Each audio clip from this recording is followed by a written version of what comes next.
سپہر کے 3 بجے ہیں۔ السلام علیکم، یہ ریڈیو پاکستان ہے۔ سمرہ یوسف سے خبریں سنیے۔ پہلے اہم خبروں کا خلاصہ۔ وزیر اعظم نے کہا ہے کہ ہماری مسلح افواج مادر وطن کے دفاع کی مکمل صلاحیت رکھتی ہے۔ پاک فضائیہ کے سربراہ نے کہا ہے کہ جدید لڑاکا طیارہ J-10C کی شمولیت سے عصر حاضر کے فضائی جنگی ماحول کے تقاضوں سے عہدہ برآں ہونے کے لیے پاک فضائیہ کی صلاحیت میں مزید اضافہ ہوگا۔ وزیر خارجہ نے عالمی برادری پر زور دیا ہے کہ وہ بھارت کی انتہائی تیز رفتار اڑتی ہوئی چیز کے ذریعے پاکستان کی فضائی حدود کی حالیہ خلاف ورزی کا نوٹس لے۔ وزیر داخلہ نے کہا ہے کہ کسی سیاسی جماعت کی نجی ملیشیا کو قانون ہاتھ میں لینے کی اجازت نہیں دی جائے گی۔ چیچنیا کے صدر نے اقوام متحدہ اور دوسرے عالمی فورموں میں اسلام کے خلاف پروپیگنڈے کے بارے میں عمران خان کے موقف کو سراہا ہے۔ مذہبی آزادی کے بارے میں اقوام متحدہ کے خصوصی نمائندے نے کہا ہے کہ بھارت کی حکومت خاموشی سے ملک میں مسلمانوں کے خلاف تشدد پر اکسانے کی اجازت دے رہی ہے۔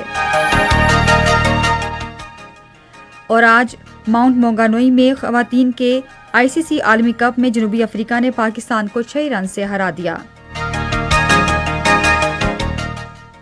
اور اب خبروں کی تفصیل۔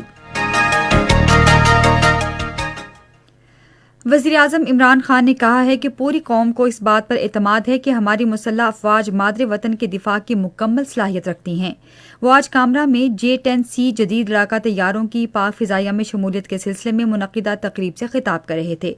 وزیر اعظم نے جدید J-10C لڑاکا طیاروں کی پاک فضائیہ میں شمولیت کو ملک کے دفاعی نظام میں ایک اہم اضافہ قرار دیا۔ انہوں نے کہا کہ اس سے برصغیر میں سلامتی کے عدم توازن کو دور کرنے میں مدد ملے گی۔ عمران خان نے یاد دلایا کہ بالاکوٹ پر حملے کے تناظر میں پاکستان کے رد عمل نے دنیا کو یہ واضح پیغام دیا کہ وہ دفاع کی مکمل صلاحیت رکھتا ہے۔ انہوں نے دہشت گردی کے خلاف جنگ میں مسلح افواج اور قوم کی قربانیوں کو سراہا۔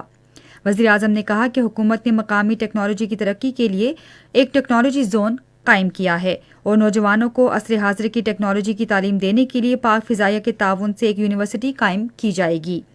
وزیر اعظم نے ٹیکسوں کی وصولی، ترسیلات زر اور برآمدات میں اضافے سمیت اقتصادی اشاریوں میں بہتری کو سراہتے ہوئے کہا کہ یہ رقم ترجیحاً معاشرے کے پسماندہ طبقوں کی ترقی اور اس کے بعد دفاعی صلاحیتیں بڑھانے کے لیے استعمال کی جائے گی۔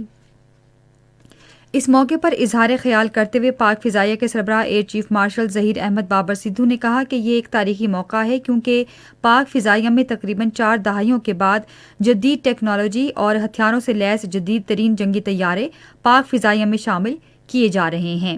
انہوں نے کہا کہ جدید جنگی طیارے کا ہتھیاروں کا مربوط نظام اسے عصر حاضر کے تقاضوں کے مطابق ایک جدید ترین لڑاکا طیارہ بناتا ہے۔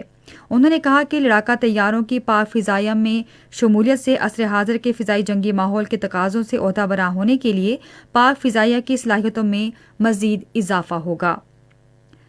پاک فضائیہ کے سربراہ نے پاک فضائیہ کو ہتھیاروں کے اس جدید نظام سے لیس کرنے کے لیے حکومت کے تعاون کو سراہا۔ انہوں نے کہا کہ ہم ہتھیاروں کی کسی دوڑ میں شامل نہیں ہونا چاہتے، تاہم قومی سلامتی اور علاقائی استحکام یقینی بنانے کے لیے اپنی صلاحیتیں بڑھانے کا سلسلہ جاری رکھیں گے۔ وزیر اعظم عمران خان کل لوور دیر کا دورہ کریں گے۔ اس موقع پر لوور دیر کے علاقے تیمرگڑھ کے مقام بالم بٹ میں عوامی اجتماع سے خطاب کریں گے۔ صدر ڈاکٹر عارف علوی نے نوجوانوں پر زور دیا ہے کہ وہ اپنی ذہانت کو مد نظر رکھتے ہوئے اور منڈی کی طلب کے مطابق ہنر سیکھیں۔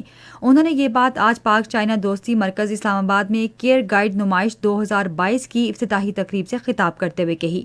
صدر نے کہا کہ ٹیکنالوجی اور معلومات کے پھیلاؤ کے اس دور میں ہمارے نوجوان پروپیگنڈے پر مبنی اور غلط معلومات کے باعث شکوک و شبہات کا شکار ہیں، اس لیے انہیں کسی بھی معلومات کے بارے میں اس کے مستند اور درست ہونے کے حوالے سے چوکس رہنا چاہیے۔ وزیر خارجہ شاہ محمود قریشی نے عالمی برادری پر زور دیا ہے کہ وہ بھارت کی انتہائی تیز رفتار اڑتی ہوئی چیز کے ذریعے پاکستان کی فضائی حدود کی حالیہ خلاف ورزی کا نوٹس لے۔ آج ایک بیان میں انہوں نے کہا کہ بھارتی اقدام سے بے گناہ لوگوں کی زندگیوں کو خطرہ لاحق ہے اور شہری ہوابازی کے حکام کو اس کا نوٹس لینا چاہیے۔ وزیر خارجہ نے کہا کہ سعودی عرب اور قطر ایئر لائنز کے طیاروں سمیت پاکستانی پروازیں اس اڑتی ہوئی چیز کا نشانہ بن سکتی تھیں۔ انہوں نے کہا کہ پاکستان اس معاملے پر بھارت کی وضاحت کے بعد اپنی مستقبل کی حکمت عملی وضع کرے گا۔ شاہ محمود قریشی نے کہا کہ پاکستان بھارت سمیت تمام ہمسایہ ممالک کے ساتھ جارحیت کے بجائے قریبی تعلقات کا خواہاں ہے، تاہم انہوں نے کہا کہ پاکستان مادر وطن کے دفاع کی مکمل صلاحیت رکھتا ہے۔ یہ خبریں آپ ریڈیو پاکستان سے سن رہے ہیں۔ وزیر داخلہ شیخ رشید احمد نے کہا ہے کہ حزب اختلاف نے عدم اعتماد کی تحریک پر مطلوبہ اکثریت کے حصول میں ناکامی پر فیڈرل لاجز پر حملہ کیا۔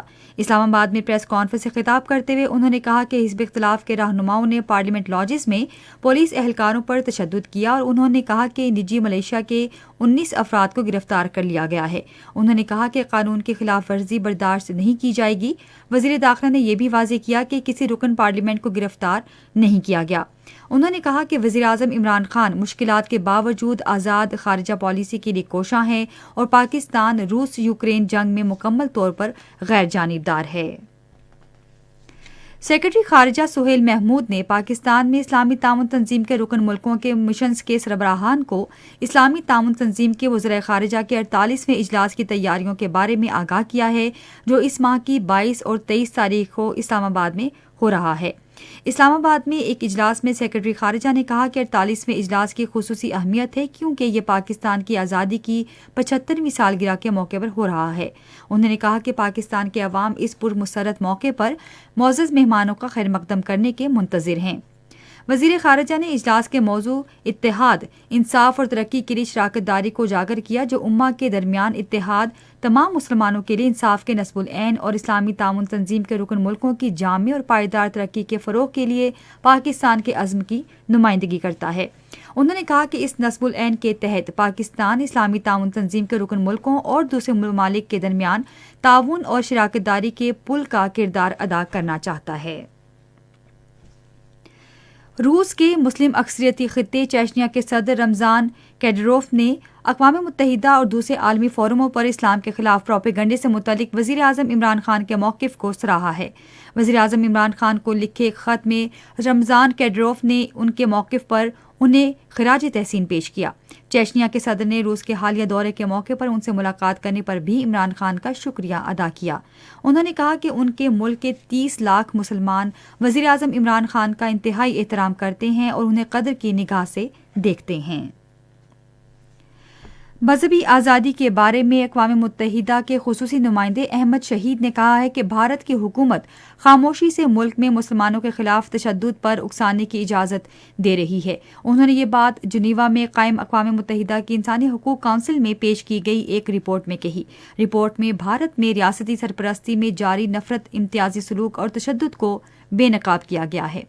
اقوام متحدہ کے خصوصی نمائندے نے بھارت کے غیر قانونی زیر قبضہ جموں کشمیر میں بڑے پیمانے پر بھارتی مظالم کی مذمت بھی کی۔ ادھر اقوام متحدہ کے جنیوا دفتر میں پاکستان کے مستقل نمائندے خلیل ہاشمی نے عالمی ادارے کے ماہرین پر زور دیا ہے کہ مقبوضہ علاقے کی صورتحال کی نگرانی کا عمل جاری رکھیں اور کشمیریوں کے ناقابل تنسیق حق خود ارادیت کے بارے میں رپورٹنگ کریں۔ آج نیوزی لینڈ کے شہر ماؤنٹ مونگانوئی میں خواتین کے ICC عالمی کپ میں جنوبی افریقہ نے پاکستان کو 6 رن سے ہرایا۔ جنوبی افریقہ نے پہلے بیٹنگ کرتے ہوئے مقررہ 50 اوورز میں 9 وکٹوں کے نقصان پر 224 رنز کا ہدف مقرر کیا۔ جواب میں پاکستان کی پوری ٹیم 217 رنز بنا کر آؤٹ ہو گئی۔ پاکستان اور آسٹریلیا کے درمیان 3 کرکٹ ٹیسٹ میچوں کی سیریز کا دوسرا ٹیسٹ کل سے کراچی اسٹیڈیم میں شروع ہوگا۔ میچ صبح 10 بجے شروع ہوگا۔ موسم محکمہ موسمیات کی پیشگوئی کے مطابق آئندہ 12 گھنٹوں کے دوران ملک کے بیشتر حصوں میں موسم زیادہ تر خشک رہے گا۔ دن میں درجہ حرارت بتدریج بڑھنے کا امکان ہے۔ آج ریکارڈ کیا گیا بعض شہروں کا درجہ حرارت: اسلام آباد 28، لاہور 29، کراچی 35، پشاور 30، کوئٹہ اور گلگت 23، مری 18 اور مظفر آباد 25 ڈگری سینٹی گریڈ۔ محکمہ موسمیات کی پیشگوئی کے مطابق بھارت کے غیر قانونی زیر قبضہ جموں کشمیر میں سری نگر، لیہ، اننت ناگ، شوپیاں، پلوامہ اور بارہ مولہ میں موسم خشک، جبکہ لیہ میں سرد اور خشک رہے گا۔ آج ریکارڈ کیا گیا درجہ حرارت سری نگر، پلوامہ اور بارامولہ میں 13 degree centigrade, Jammu 26، Leh -2، Anantnag اور شوپیاں 11 ڈگری سینٹی گریڈ۔ خبریں ختم ہوئیں۔ مزید خبروں تجزیوں کے لیے آئیے ہماری ویب سائٹ radio.gov.pk پر اور فیس بک کے link radio Pakistan news official پر براہ راست ویڈیو اسٹریمنگ بھی